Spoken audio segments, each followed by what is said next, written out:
Durante 20 años fui chofer de autobuses interurbanos.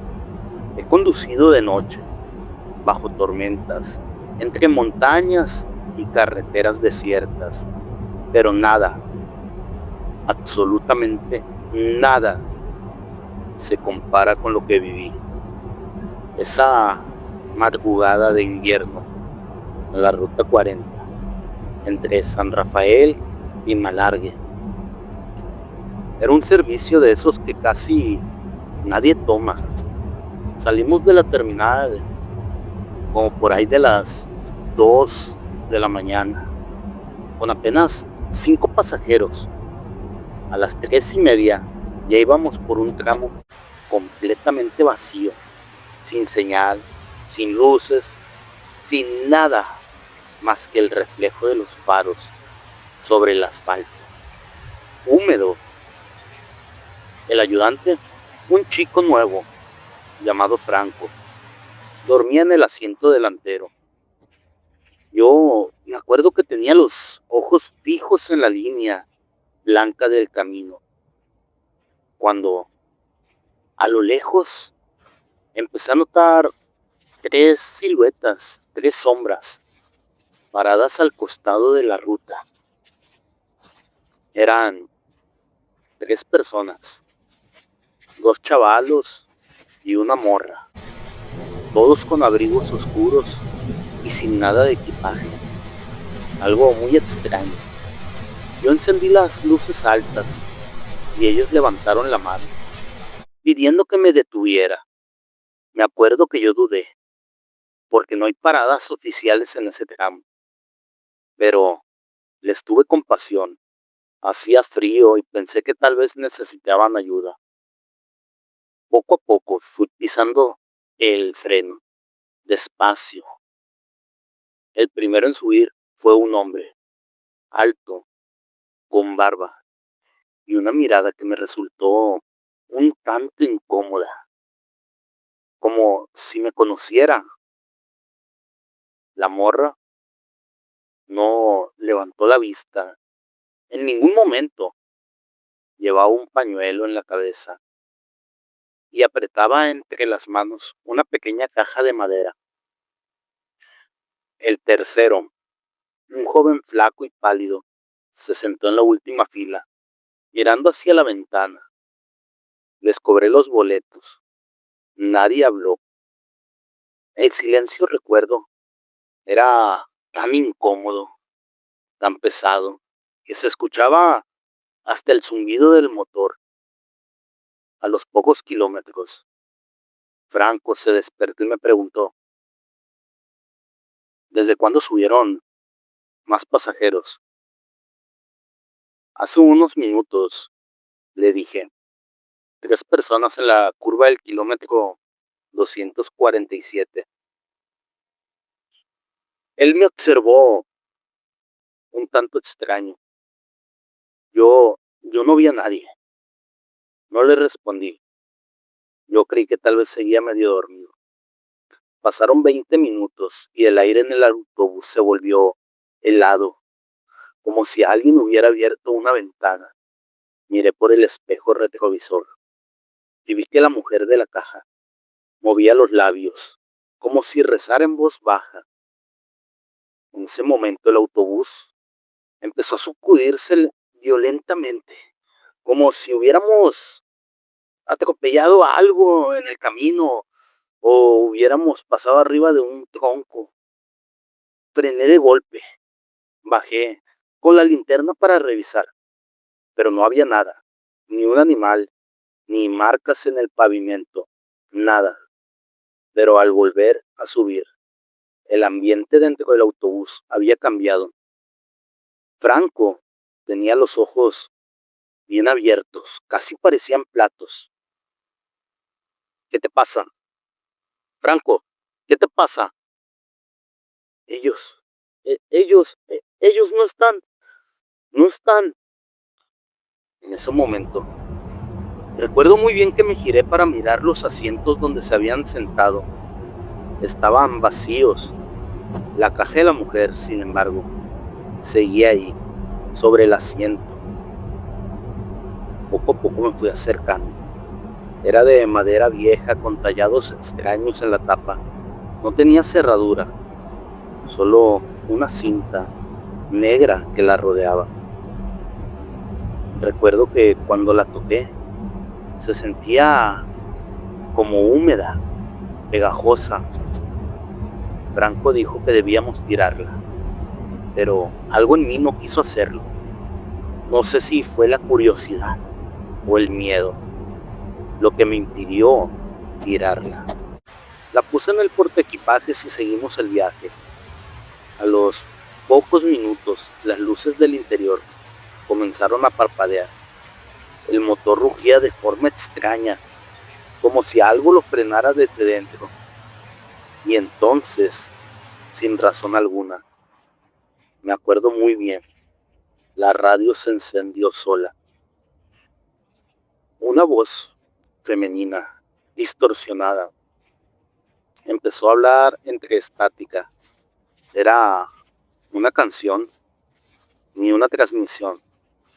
Solo decía, kilómetro 247. No debiste detenerte. Franco gritó y corrió hacia la parte trasera del bus. Lo seguí con la mirada y lo que vi me heló la sangre. Los 3 pasajeros estaban ahí otra vez, en sus mismos lugares, inmóviles. El hombre de la barba me miraba hacia el frente con los ojos completamente negros. La mujer sujetaba la caja abierta en su regazo y el joven pálido parecía sonreír. Del interior de la caja salió un vapor oscuro, como si algo vivo respirara dentro. Franco empezó a rezar. Las luces se apagaron por completo. El autobús siguió avanzando, solo, sin que yo tocara el volante. El sonido del motor se mezclaba con murmullos, miles de voces susurrando mi nombre. En ese instante sentí una mano fría apoyarse en mi hombro. Giré poco a poco. Era la mujer. Su rostro estaba pálido, los ojos hundidos y un hilo de sangre le caía desde la boca. Devuélvenos, devuélvenos, dijo. Nadie puede llevarnos 2 veces.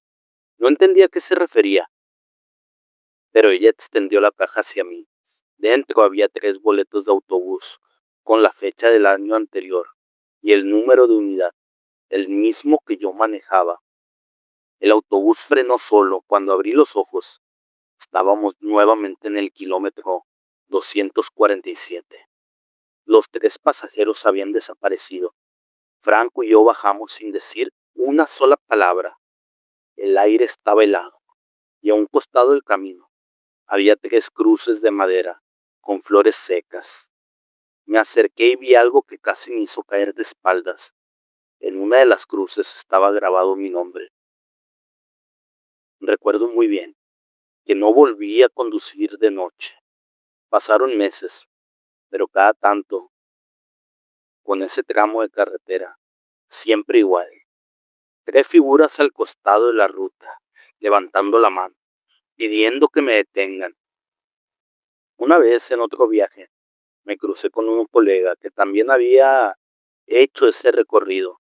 Me contó que en el kilómetro 247 hay una curva donde hace años un autobús perdió el control y cayó al barranco.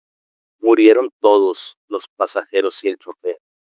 Dicen que a veces se le ve a ellos 3 pidiendo que los lleven. Me dijo, pero nadie se detiene. Solo asentí sin contarle nada, pero cada tanto, cuando manejo de día por esa ruta, me parece ver a 3 sombras paradas junto al camino. Una mujer con una caja, un joven pálido y un hombre de barba esperando. Y cada vez que miro el número del kilómetro en la señal, me tiemblan las manos, porque justo antes de pasar, el motor del auto siempre hace un sonido, como un suspiro humano. No era un sonido lo que me despertó a Mateo, sino la ausencia de él. El silencio era tan denso y pesado que parecía ahogar los latidos de su propio corazón. Su habitación en el segundo piso de la casa de campo estaba sumida en una oscuridad casi absoluta, roto solo por la tenue luz de la luna que se filtraba entre las persianas.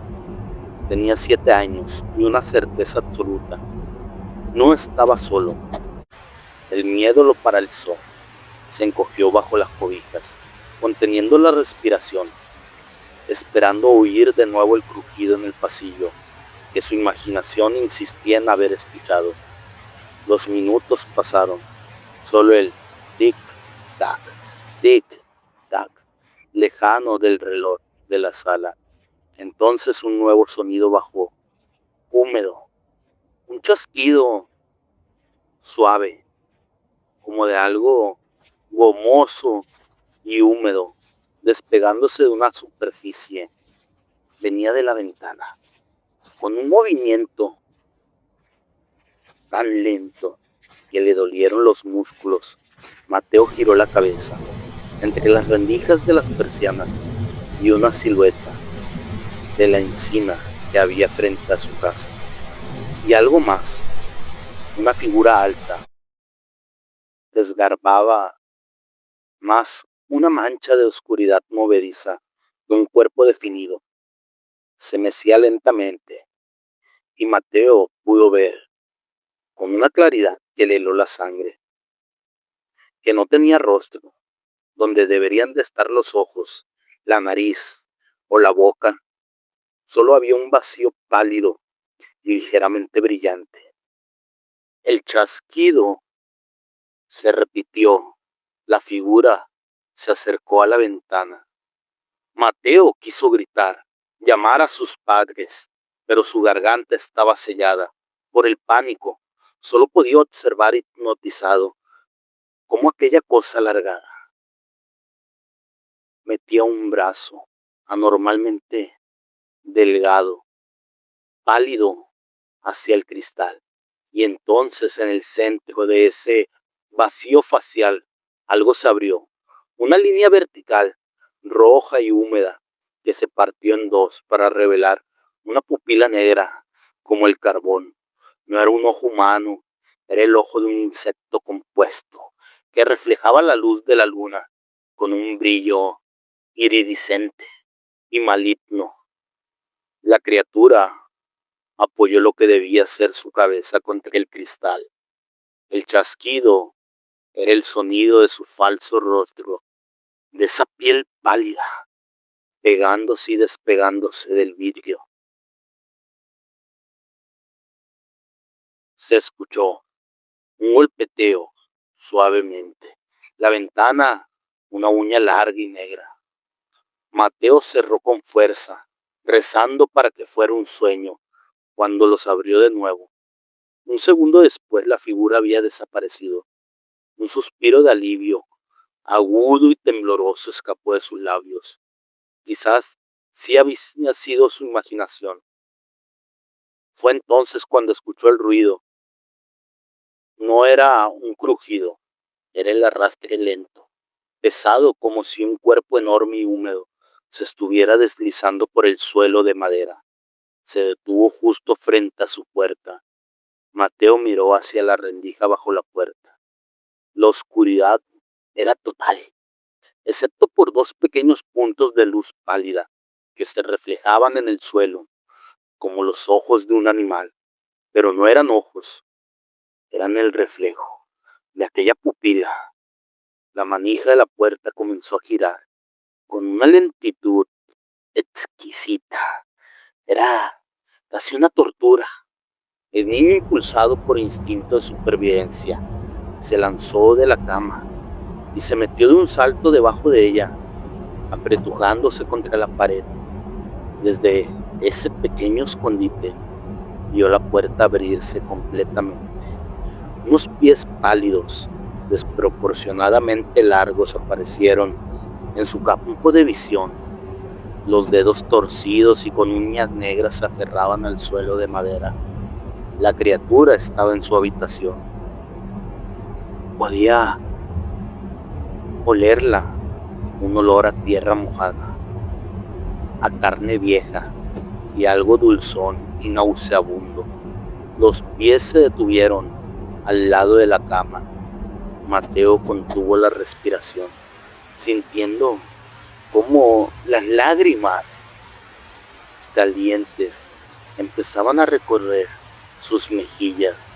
Desde arriba escuchó el mismo chasquido, ahora más fuerte, más cercano. Luego el sonido cesó. Un silencio mortal llenó la habitación. Transcurrieron lo que parecieron horas. El miedo gradualmente comenzó a ceder ante un agotamiento abrumador. Tal vez se había ido. Tal vez todo había sido una pesadilla vívida. Con un temor infinito, Mateo se asomó lentamente por el borde de la cama, listo para ver la habitación vacía. Lamentablemente, no estaba vacía. La criatura estaba allí, agachada en el suelo, con su cuello largo y retorcido, doblado en un ángulo imposible. Su cara estaba a unos centímetros de él, la boca vertical, roja y llena de pequeños dientes afilados, como agujas. Se curvó en lo que podía ser una sonrisa, y entonces susurró, con una voz que era el sonido de 1000 insectos, arrastrándose sobre las hojas secas. Debí, debí esconderte, y te dejé. Observé, debí esconderte, para que tuvieras esperanza, para que sintieras que habías logrado salvarte. Pero no lo has hecho, no lo has. Ahora, ven conmigo, porque ya no tienes otra opción. Ven a donde yo existo, para que puedas saber cómo terminan todas las historias, para que sepas lo que sucede cuando cruzamos a este mundo, a este plano, con ustedes.